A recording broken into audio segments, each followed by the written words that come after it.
In a prisoner's dilemma, it's preferable to defect when your opponent cooperates, and that's what's being shown here with this DC term. This is the payoff value, this bar here, that corresponds to defecting when your opponent cooperates. And you can see that this bar is in fact taller than these bars here and these bars here. When you cooperate and your opponent cooperates, then you have a payoff value that's this, and this bar is smaller than this bar. The payoff value is smaller. If you defect and your opponent defects also, then you have an even smaller payoff value. So the height of this bar is smaller than the height of this bar.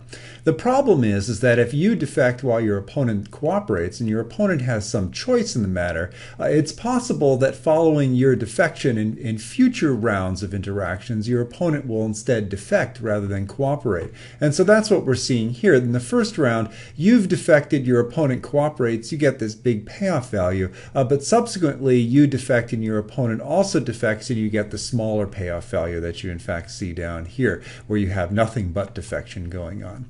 By contrast, although the initial payoff value associated with you cooperating and your opponent cooperating as well is lower than the initial payoff value seen when you defect and your opponent cooperates, the cooperation strategy doesn't cause your opponent necessarily to defect in response. And if you can keep up the mutual behavior of mutual cooperation, where you have cooperation, cooperation, cooperation, cooperation as far as the eye can see, then when you add up all of these interactions and their associated payoff values, in fact, mutual cooperation as a consistent strategy is preferable to a unilateral defection that is followed by mutual defection. So why cooperate? The answer is that if you can set things up so that you have cooperative interactions that last for a long period of time, then the payoff value associated with mutual cooperation